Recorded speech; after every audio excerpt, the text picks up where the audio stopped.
mysterious traveler.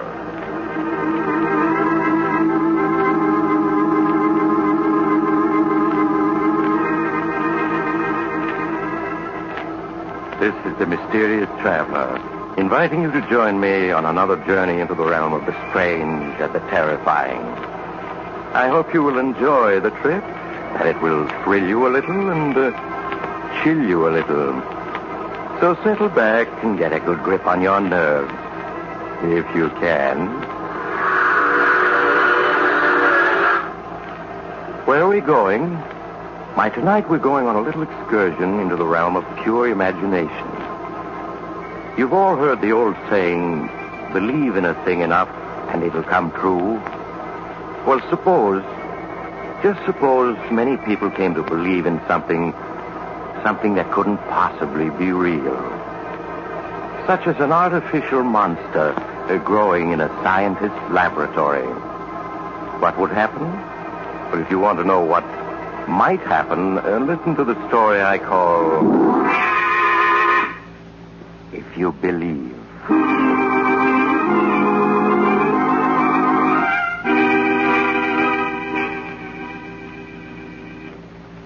My story begins in a rambling old house deep in the woods.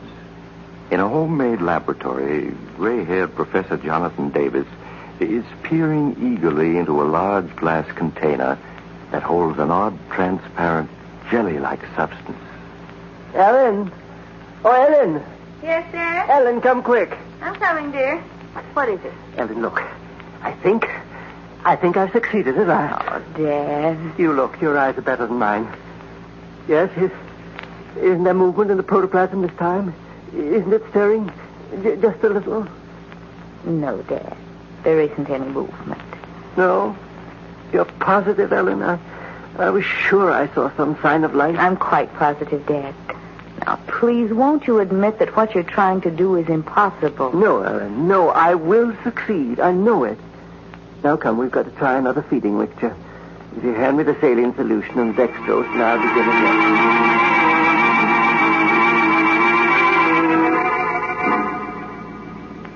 But while Professor Davis labored in his lonely seclusion to make a lifelong dream come true, something that was to affect him vitally was happening in the editorial room of the largest newspaper in the nearby city.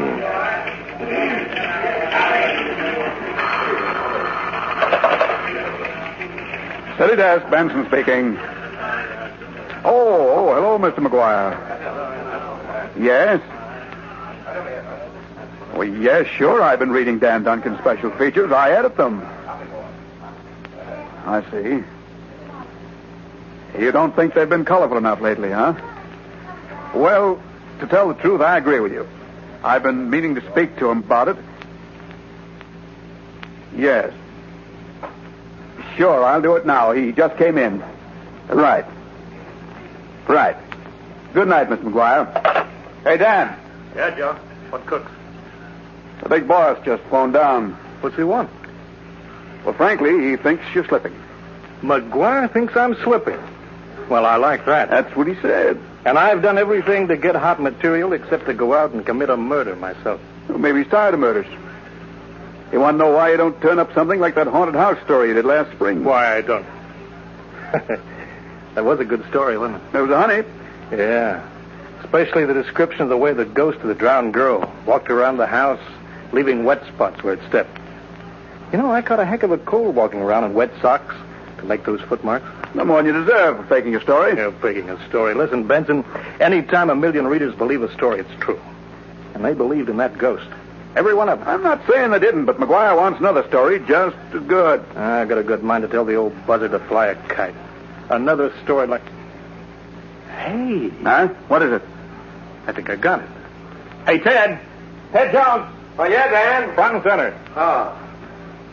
Yeah, what is it, Dan? All right, dump your camera on the desk and set. Okay.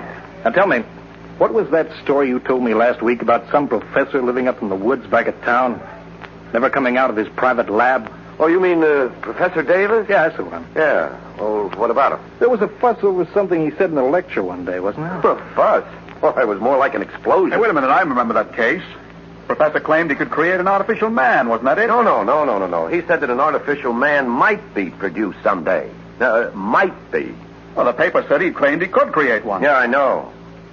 Well, it made a good story, didn't it? And drove Professor Davis out of the university into retirement. Oh, the school didn't like the publicity. Water under the bridge, kid. Anyway, here's the old professor working away secretly for the last 5 years. All alone? No, he wasn't all alone. His daughter Ellen's with him. How old is she? Oh, she was 15 then, so... She's 20 now. Good looker? Well, I was in Professor Davis's class. I remember her as a skinny brat with yellow hair. Yeah, good, a blonde. So here's the prof secretly working with his beautiful blonde daughter at what? I'll bite. What? Why, he's trying to prove he was right. He's trying to create an artificial man. Say, you've got something there. Oh, no, wait a minute. You don't know Professor Davis is trying to create artificial life? Well, we soon will. You know where his hideout is, don't you? Yeah. All right, then grab your camera. Let's get Oh, going. no, wait a minute, Dan. Suppose you find Professor Davis is... Forget it. Benson, save me 2 columns. Come on, Ted. We're on our way.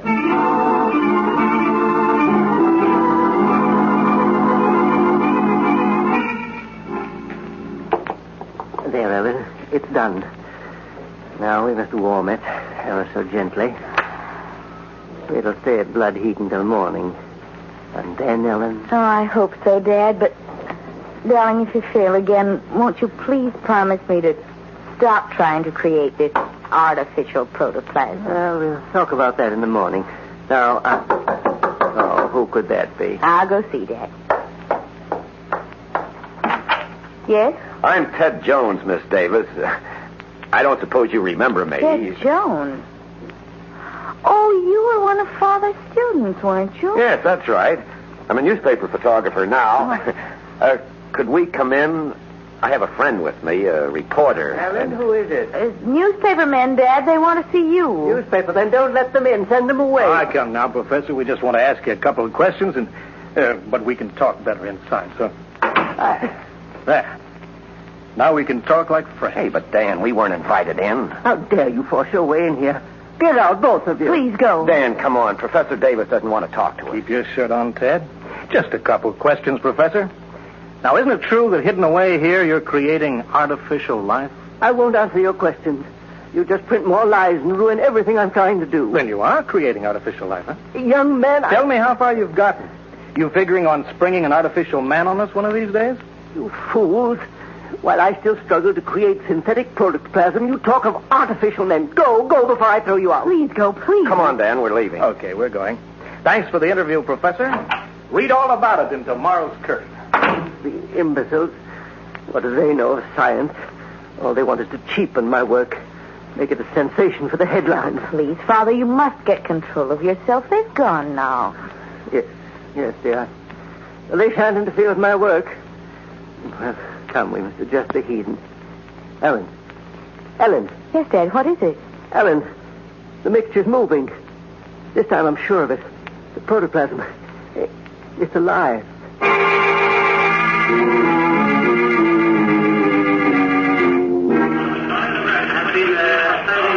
Say, Dan, this is something. Behind bolted doors, deep in the woods, Professor Jonathan Davis toils night and day to create the world's first synthetic man. In a great vat lies a strange caricature of humanity. It has a head, arms, legs, a body, all of them fashioned of a pale green substance like gelatin. Nice touch, huh? Day by day, life stirs more strongly in this grotesque creation of science. Someday it may breathe, walk, eat. Now, look, Dan, aren't you going pretty strong? Forget it. The old man wants a story, doesn't he? Besides, the professor really is working on synthetic protoplasm. Maybe he has got a pale green monster in his bathtub. How do I know? Okay, Dan, but if you're faking this story, I know nothing about it. Faking it? You know I never fake stories. Okay. We'll set this up and put it in the press wires. By noon tomorrow, 40 million people will be believing in Professor Davis' artificial monster. By noon tomorrow, I'll be believing in it myself.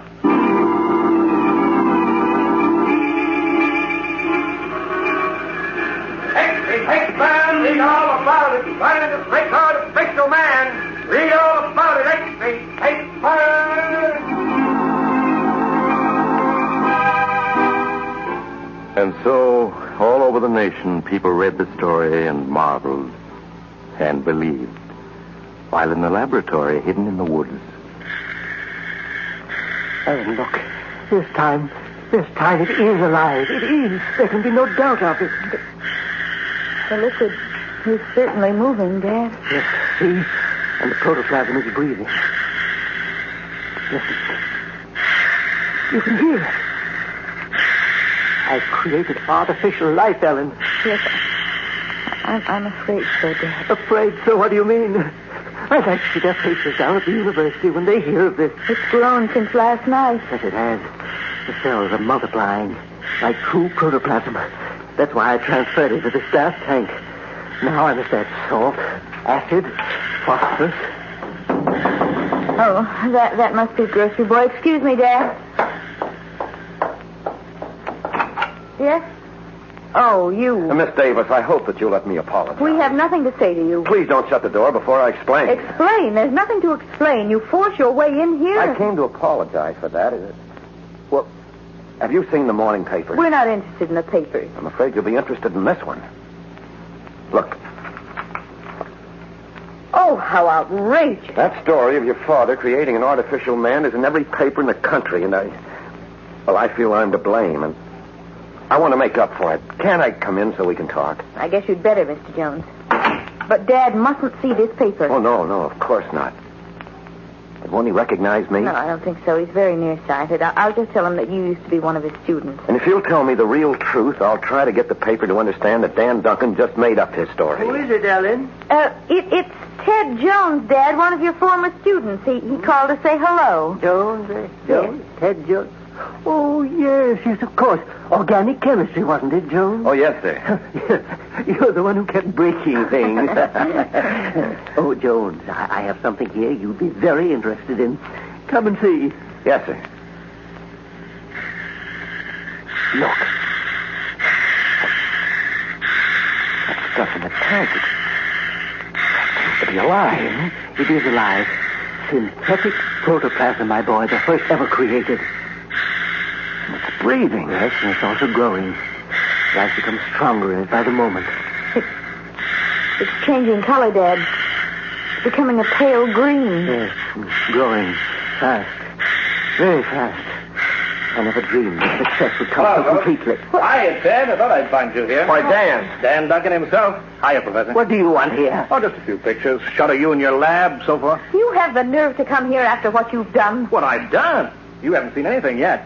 You and your father are big news now. You're going to be bigger. Dan, you'd better go. Better go. I don't follow you, kid. I said you'd better go. There isn't any story here for you. No story? Hey, what's eating you? Aren't you here to get a follow-up? No, I came here to get the truth. Something you wouldn't be interested in. Hey, what kind of talk is that? Are you going to go, or will I have to throw you out? Throw me out? Now listen, kid. You want me to try it? All right, I will. Okay, I'm going. Take your hands off me. But don't think you can get away with this. You're fired. And that's all right with me. And as for you, Professor, you and your artificial man are going to be so well known in a day or two, you'll be getting offers from Hollywood.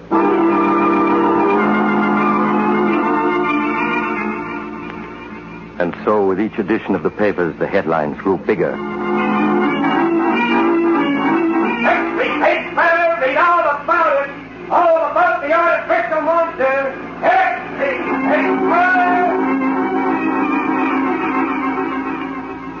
The telegraph wires carried editorials condemning Professor Davis. Is it a man or is it a monster Professor Davis has created?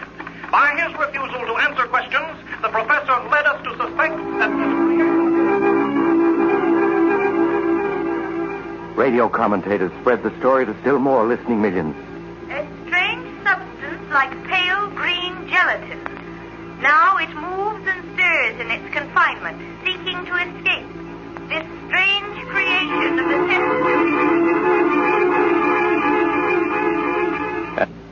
And speakers denounced Professor Davis. And I ask you, can science be permitted to venture into these forbidden realms unchecked? Who knows knows what horror may emerge from the laboratory if we are not careful. This mad thing must be stopped. Stop!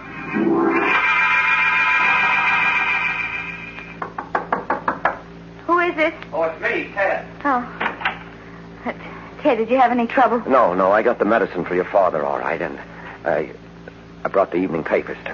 What do they say? Pretty bad. They're all using Duncan's story, and he shot the works. Ted, how can he do such a thing? He's a very plausible writer. He has a knack for making people believe him. If anybody accuses him of lying, he'll just say that he was misled by your father. I see. I'm sorry you lost your job trying to help us. That doesn't matter. I was about ready to quit anyway. How is your father now?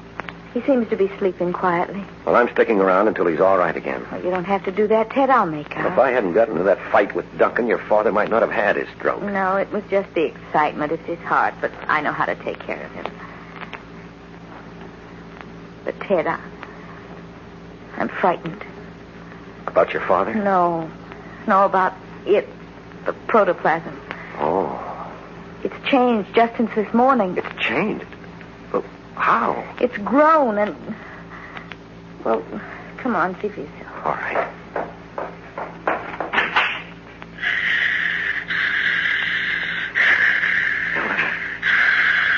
Ellen, it seems to be taking on shape. Yes, and it looks... Oh, Ted, it looks like green gelatin. The way Duncan describes it. And look, there's a vague shape like a head and the rough outline of arms and legs. Oh, it isn't possible. It shouldn't be, but it's happening. Something terrible is taking place inside that glass tank. I don't understand it. Your father certainly never intended to create this. You know, all afternoon I've been wondering if Father really has created it. I don't follow you, Ellen. You mean some outside force might be responsible? Ted, you know the old saying, believe in a thing enough and it'll come true. Yes, of course. Well, I think that's true. The power of belief is a tremendous thing. People begin to believe that there's going to be a depression, and there is a depression. But, Ellen... They begin to believe that strangers and foreigners are enemies, and pretty soon they are enemies. They believe there's going to be a war, and war comes. Well, that's true, but what are you getting at? How many people are reading Dan Duncan's story this very minute, right now, while we're talking? Hundreds of thousands, probably, all over the nation. Maybe 1 million. And they all believe it's true. Well, a good many of them. Yes, Dan has a genius for being plausible. Then don't you see, Ted? Here in this laboratory is the necessary material for a monster. And out there are all those people believing in such a fantastic monster. You mean 1 million people are thinking life into the protoplasm? Yes, Ted. I know it sounds fantastic, but that monster was never created by my father. Dan Duncan created it when he wrote about it. Oh, and if that's true... There's no other answer. Over there in that glass tank is something that's alive only because millions of people believe it's alive. Now it is alive. There's no telling what it may become. Ellen, we have to destroy it. It'll break Dad's heart, but we can't let it live. Well, it's growing bigger by the minute. We've got to get rid of it now before it grows any larger. There's acid in those bottles. There, that'll destroy it. All right. Yeah, I see it. Here. Just as soon as I get it open, it'll take care of the creature. Be careful, Ted. It can burn you dreadfully. Ellen, what's happening? What are you doing? Dad, darling, you're supposed to be in bed. I'm feeling better. I wanted to see how the protoplasm was. Please go back to bed, Dot. Your heart. Oh, my heart's all right, but I must be sure. Oh, it's changed. It's taken on a form. Yes, Professor, a monstrous, unnatural form. It has a head, arms, legs. But it can't have. It's only protoplasm. It's all impossible. Unfortunately, it's true. I can't explain now, but, well, we've got to destroy it. No, the culmination of my life's work. You can't destroy it. We must, Dad. No, I won't let you. It's the only thing to do. Professor, look at it. It's crawling around inside the tank now. It's trying to climb out. But it can't be dangerous. It's just harmless protoplasm. Dad, Ted is right. You've got to let us kill it. It's just protoplasm, I tell you. It was just protoplasm. Stand back, Professor. I'm going to empty this acid on it. No, you mustn't. I will. Dad! Professor Davis! Professor Davis, look fell against the tank and broke it. Is he hurt, Ted? Oh, I'll see. Oh. Ted, the protoplasm is moving toward him. I've got to get him out of here. I have his arms. Quick, you take his feet. Oh, hurry up, Ted. It's trying to crawl out of the tank. Got to get him upstairs. Can you manage it? Yes, keep on. All right, easy now, easy. All right, just a little farther. All right, one more step, Ellen. There. Now, here's the landing. We can put him down here. Now, easy. Easy. There. Oh. Ted, I can't find his pulse. Let me try. Dad? Ted's no use. He's gone. I'm afraid so. His heart failed him. I've always known it would someday. Ted, down in the laboratory. Yes, it's moving. Look, it's gotten out of the tank and it's crawling all around the lab. And the only way out is down those stairs and through the lab. We're trapped up here.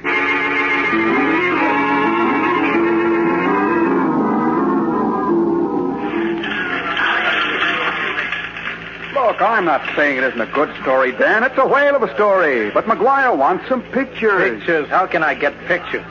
I can't even get into the place. I don't care. Just get them. You want me to bust in the window, I suppose? Let your conscience be your guide. And I know you haven't got a conscience. But make it fast. I want those shots for the late morning edition. All right. I'm going. With a camera in one hand and a bunch of skeleton keys in the other.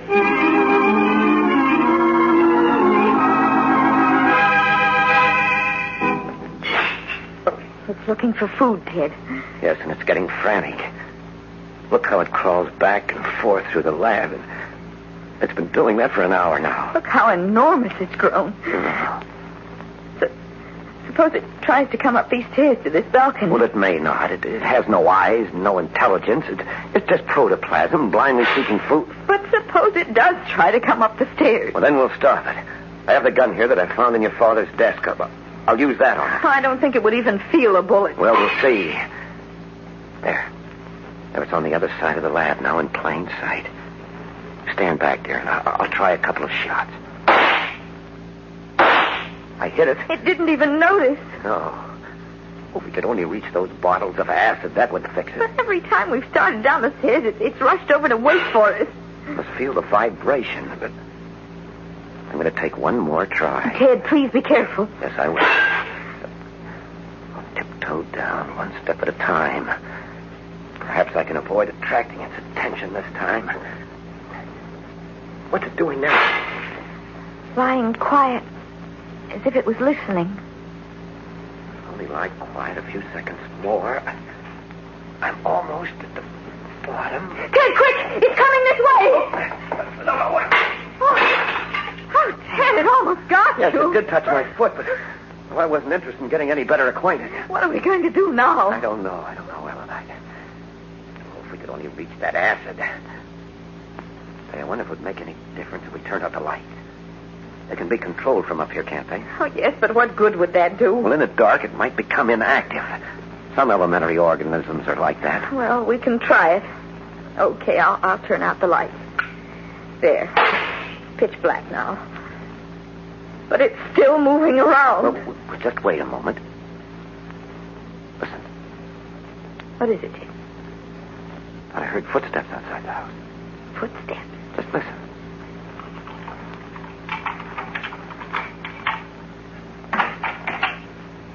Someone coming in the front door. Ted, there's someone in the lab. But who would... Good heavens, Duncan, is that you, Dan? Dan, answer me. Is that you? Get out, quick! Okay, kid, keep your shirt on. I'm going as soon as I get a picture of this joint. But, Dan, you don't understand. It's loose. Get away, quick! Ellen, turn on that light. Yes, Ted. You can't scare me, kid. I came to get a picture, and I'm going to get it. Run, Dan, run! Help me! Ellen, don't look. Oh, we got to save him. Quicker on the ass. Hurry, Ted, hurry. Here, you take this one. I'll take one. We'll break them over it, understand? Yes, Ted. Well, come on, then.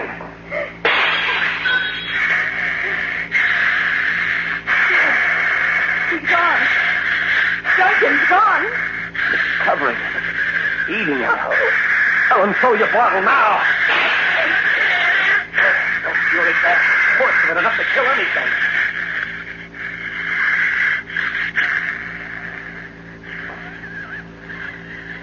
The acid is burning into it. It's killing it. Ellen is dying. It's not moving anymore. It's not breathing either. We've killed it. It's starting to melt away. It's dissolving. Now that it's dead, it's turning back into the liquid it started from. The substance that the belief of millions gave an unreal life to. Well, it's gone back to a liquid now. There's nothing left of it. It's gone as if it had never existed. Except for Dan Duncan. Oh, dear.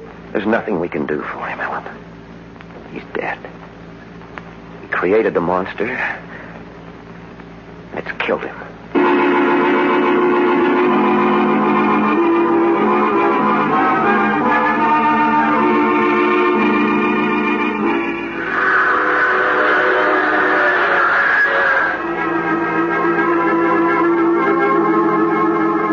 This is the mysterious traveler again. Well, maybe it's true about believing in things and making them happen. Wars and depressions and artificial monsters and things like that. I think I'll make a New Year's resolution to be careful what I believe in 1947. No more believing in bogeymen or spooks. I might meet one. Instead, I'll try believing in some of the nicer things for a change, such as peace and goodwill among nations. Well, if I can get enough people to join me, maybe they'll come true and... Oh, you'll have to get off here. I'm sorry. But I'm sure we'll meet again. I take this same train every week at this time.